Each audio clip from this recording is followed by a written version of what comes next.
यफ़क़हू कौली।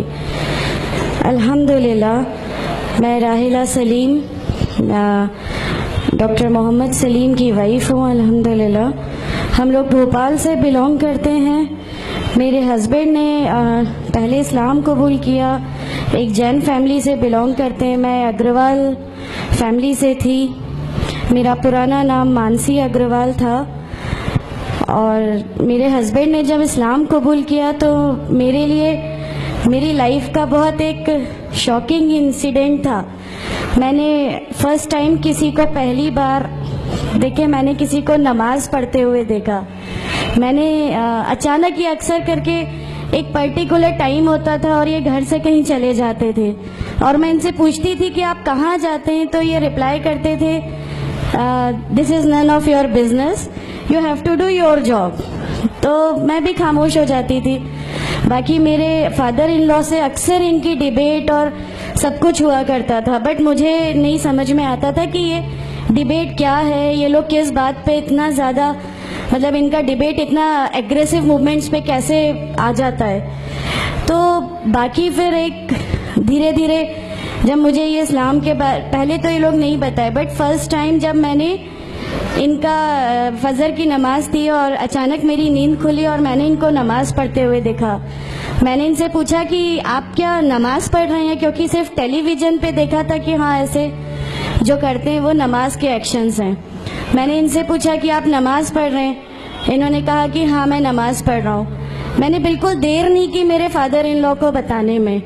मैं रूम से बाहर निकल के और मैंने सबसे पहले उनको बताया कि पापा जी आज ही इनको मैंने नमाज पढ़ते हुए देखा। तो उन्होंने मुझसे कहा कि ठीक है, खामोश रहो, अभी किसी से कहना नहीं, हम देखेंगे क्या कर सकते हैं। अब वो जो मेरी लाइफ का मोमेंट था, वहाँ से मेरे को ऐसा लगा कि ये क्या हुआ, मतलब ये क्या कर रहे हैं, ऐसा क्यों कर रहे हैं, ये कहीं ये किसी ऐसे व्यक्ति से तो नहीं मिल गए जो इनको टेररिज्म की तरफ ले जा रहा है और ये ऐसी चीज़ों में तो नहीं इन्वॉल्व हो जाएंगे।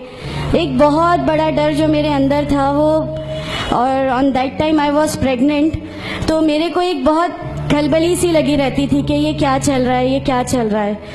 फिर धीरे धीरे करके जब मैं इनकी बुक्स वगैरह जो अलमीरा में रखी रहती थी वो मैं पढ़ने लगी और ढूंढने लगी। छुपा के रखा करते थे और मुझे जब भी कोई बुक मिलती थी तो फिर मैं उसको पढ़ने लगी।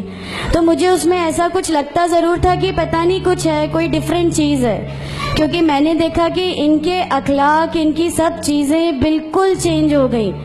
जो ये पहले थे उससे ये बिल्कुल अलग हो गए। तो मुझे ऐसा पर्सनली लगता था कि इस प्लेटफॉर्म ने इनको ऐसा क्या दिया जो मेरे हस्बैंड को बिल्कुल चेंज करके रख दिया। मतलब अल्हम्दुलिल्लाह ये उस समय कोशिश करते थे कि जो नबी की सुन्नतें हैं, जो हमारे नबी सल्लल्लाहु अलैहि वसल्लम ने किया, अपनी वाइफ की मदद करना, अपनी वाइफ के साथ किस तरह उसके हुकूक की अदायगी करना, ये सब कुछ वहाँ अल्हम्दुलिल्लाह करने लगे। और मुझे जो इनका ये ड्रास्टिकल चेंज था, जो इनको इस प्लेटफॉर्म पे आए हुए 6 मंथ्स या 1 ईयर हुआ होगा, वो देख के मेरे लिए एक बहुत बड़ा मीनिंग, एक सरप्राइज था कि ये क्या हुआ। फिर उसके बाद मुझे लगा कि नहीं, मैं भी अब इसको जानती हूँ, मैं भी अब पढ़ूंगी। और फिर मैं अपने फादर इन लॉ और इनकी डिबेट सुनने लगी। तो जैनिज़्म में गॉड कॉन्सेप्ट है ही नहीं। हर वो व्यक्ति जो बहुत ज़्यादा इल्म हासिल कर लेता है, बहुत ज़्यादा नॉलेज हासिल कर लेता है, तो वो एक लिमिट पर आकर नौजुबिल्लाह गॉड का वो मुकाम हासिल कर लेता है और लोग उसी की फिर पूजा करने लगते हैं, उसी की वर्शिप करने लगते हैं। तो मेरे दिमाग में, मैं अग्रवाल फैमिली से थी, तो मेरे दिमाग में था कि नहीं, हमारे जो भगवान है वो 3-4 हाथ वाले हैं, इनका क्या एक ही गॉड है जिसको जाके आपको पूजना है। तो नहीं, मैं इनसे तो कुछ नहीं मांगूंगी, 3-4 हाथ वाले भगवान ही होते हैं, ये नहीं कुछ वो ऐसा रखते। तो वहाँ से एक थोड़ा सा डिस्ट्रैक्शन मेरे को गॉड कॉन्सेप्ट का आया, और ईश्वर है जो इस दुनिया को चला रहा है, ये हमेशा मेरे एक जहन में रहता था। तो मुझे मेरे फादर इन लॉ कहीं ना कहीं उस प्लेटफॉर्म पे आके गलत लगने लगे कि नहीं, ये जो कह रहे हैं वो सही है और इनकी जो डिबेट है उसका एंड जो है वो ये सही है। फिर धीरे धीरे करके मुझे इनकी चीज़ों पे यकीन आने लगा अल्हम्दुलिल्लाह। फिर हमारे एक फैमिली फ्रेंड है, उनके यहाँ ये मुझे ले गए। वहाँ पर किसी ने मुझसे कहा कि मैं बहुत बुज़ुर्ग हो चुका हूँ, कलीम सिद्दीकी साहब है, मुझे उनका नाम ध्यान नहीं है अच्छे से, बट उन्होंने मुझसे कहा बेटा मैं बहुत बुज़ुर्ग हो चुका हूँ, मैं चाहता हूँ तुम कलमा पढ़ लो। मेरी ज़िंदगी रहे ना रहे, मैं आपसे मिलूं ना मिलूं, तो आप कलमा पढ़ लो। तो अल्हम्दुलिल्लाह मैंने कलमा पढ़ लिया।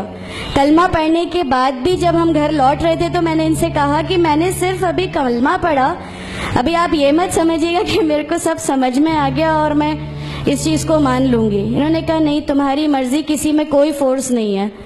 तो अल्हम्दुलिल्लाह अल्लाह ताला का एहसान है, उस कलमे की ताकत थी। और ये हमेशा कहते थे तुम्हें कोई दुआ मांगनी है तो तहज्जुद में मांगा करो। तहज्जुद का जो टाइम होता है वो बहुत कीमती होता है और उसमें अल्लाह ताला सबकी दुआएं कबूल करता है। इन्होंने मुझे एक दुआ सिखाई थी कि तुम एक दुआ मांगो कि या मेरे रब, अगर मेरा हस्बैंड गलत रास्ते पर है तो उसको सही रास्ते पे ले आ, और अगर मैं गलत रास्ते पे हूँ तो मुझे सही रास्ता दिखा दे। अल्हम्दुलिल्लाह मैं ये दुआ कंटिन्यू मांगती थी। एक बार मेरी नींद अल्हम्दुलिल्लाह तहज्जुद में खुली और बस मैं नॉर्मल जैसे एक ध्यान करते हैं वैसा मैं बैठ गई और अपने आप अचानक दिल चाहा कि बस सजदा करूं। मेरी ज़िंदगी का वो पहला सजदा था और उस बहुत लंबा सजदा था और उस सजदे में मैंने मेरे रब से क्या क्या मांग लिया मुझे भी नहीं याद है। और उस समय मुझे ऐसा फील हो रहा था जैसे अल्लाह ताला खुद मुझसे बात कर रहा है, अल्लाह मेरे सवालों का जवाब खुद दे रहा है। अल्हम्दुलिल्लाह बस उसके बाद तो ऐसा लगा कि नहीं, इस्लाम हक है और इस्लाम पे ही चलना है। उसके बाद फिर बहुत सारी परेशानियां लाइफ में आई, सब कुछ आया, बट अल्हम्दुलिल्लाह अल्लाह का एहसान है कि अल्लाह ताला ने हर परेशानी, हर चीज़ को ऐसे ले लिया कि हम लोगों को कभी एहसास ही नहीं होने दिया कि ये कोई परेशानी थी। ऐसा लगा कि अल्लाह की पूरी राह में हम लोगों को रिवार्ड ही मिलना है इस चीज़ का और अल्लाह हमें इसका रिवार्ड ही देता चला जाएगा। अल्हम्दुलिल्लाह बस उस समय से शुरुआत हुई थी दीन इस्लाम की। अल्हम्दुलिल्लाह आगे चल के परेशानियाँ, तकलीफ़ें हर रिवर्ट की ज़िंदगी में आती हैं, लेकिन मैं हर रिवर्ट बहन से ये कहना चाहती हूँ कि अल्लाह की खातिर आप लोग इस दीन में आए हैं, किसी और चीज़ के लिए नहीं आए। तो अल्लाह ही की खातिर इन परेशानियों को भी झेलिए, अल्लाह ही की खातिर झेलिए। अल्लाह ताला अगर आप लोगों से, माशाअल्लाह मैं जब घर से निकली, जब हमारे फादर इन लॉ ने हमें घर से निकाला, मेरे बच्चे की, छोटा बच्चा था, छोटे वाले की सिर्फ एक दूध की बोतल थी, इसके अलावा कुछ भी नहीं था। मैं जॉब करती थी, मैंने अपने छोटे बेटे को माँ के यहाँ छोड़ के जाया करती थी। मेरे मम्मी पापा बहुत ज़्यादा मतलब हम लोगों से डिटैच नहीं हुए थे, एक मोहब्बत थी उनको हमसे, तो उस मोहब्बत के कारण मतलब उन लोगों ने कभी हमारा उस लेवल तक अपोज नहीं किया जो इन लॉज की तरफ से आया।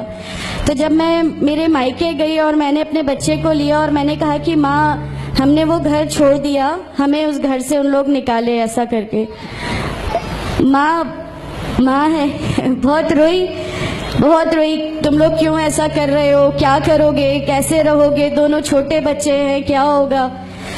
मैंने कहा कि माँ आप सिर्फ एक माँ हो ना, वो मुझे 70 माँओं के बराबर मोहब्बत करता है, तो जो रब मुझे मेरी 70 माँओं के बराबर मोहब्बत करता है वो कैसे इस दुनिया में मुझे रुस्वा कर सकता है। सिर्फ एक छोटा सा ये विश्वास था। अल्हम्दुलिल्लाह उस विश्वास को रखते हुए सारी चीज़ें, सब परेशानियां ऐसे अल्लाह ताला ने ले ली कि उसका मेरे पास कोई मतलब कहने के लिए भी शब्द नहीं है। अल्हम्दुलिल्लाह। और मैं आप लोगों से सबसे गुजारिश करती हूँ, और अगर अल्लाह ने मुझे आप लोगों की एक ऐसी बहन बना दिया जो आपकी परेशानियां, आपकी हर उसमें, हमारा घर, हमारी सब कुछ अल्हम्दुलिल्लाह आपके लिए है, क्योंकि हम लोग ठान के बैठे हैं हमारा जीना मरना, हमारी नमाजें, हमारा सब कुछ सिर्फ अल्लाह के लिए है और यहीं से यही लेके हमको जाना है, कोई जवाब हमें नहीं मिलेगी। अस्सलामु अलैकुम वरहमतुल्लाहि वबरकातुहू।